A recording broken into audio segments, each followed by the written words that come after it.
සුවාසු දහසක් ධර්මස්කන්ධයෙන් ස්පර්ශ ලැබුවා වූ වාමශ්‍රී දංශතා ධාතුන් වහන්සේ වන්දනා කිරීම උදෙසා මේ වන විටත් දේශීය වශයෙන්ොත් විදේශීය වශයෙන්ොත් බැතිමතුන් රාශියක් පැමිණ වන්දනා කරගනු ලැබුවා.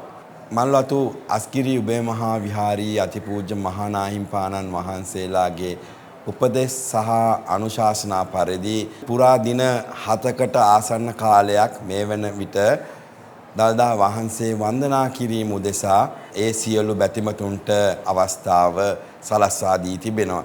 අපි මෙම වන්දනාව ආරම්භ කිරීමට ප්‍රථම සැලසුම් කළ ප්‍රමාණයට වඩා දෛනිකව මේ වන විටත් බැතිමතුන්ට වන්දනා කර ගැනීමේ වාග්ය වාසනාව උදා වී තිබෙනවා.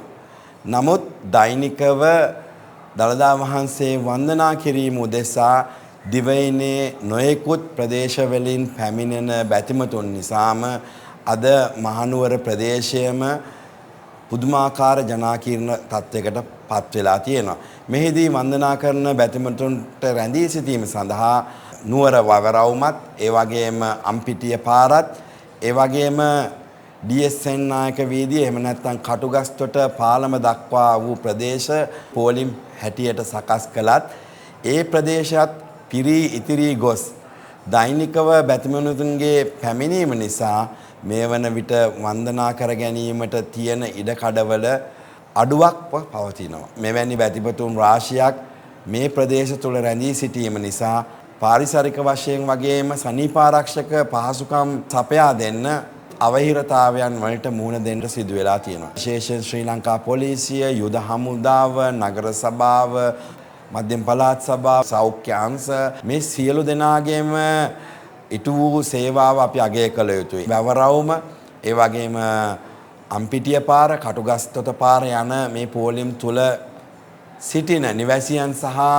වෙළඳ ප්‍රජාව ඔවුන් විසින් දක්වපු සහාය අතිශයින් වැදගත්. විශේෂයෙන් මේ පිළිබඳව අවධානය යොමු කරපු ගරු ජනාධිපතිතුමන් පෞද්ගලිකවම මහනුවරට පැමිණ අතිගරු මහානාහිමිපාණන් වහන්සේලා දෙනම සමගත් අප සමගත් සාකච්ඡා කොට මහා ජනතාවගේම සුභසිද්ධිය තකහා මෙම වන්දනා වාරය කලින් නියම කරගත් පරිදිම අප්‍රේල් 27 වනදා දක්වා පමණක් පැවැත්වීමට තීරණය කරනු ලැබුවා.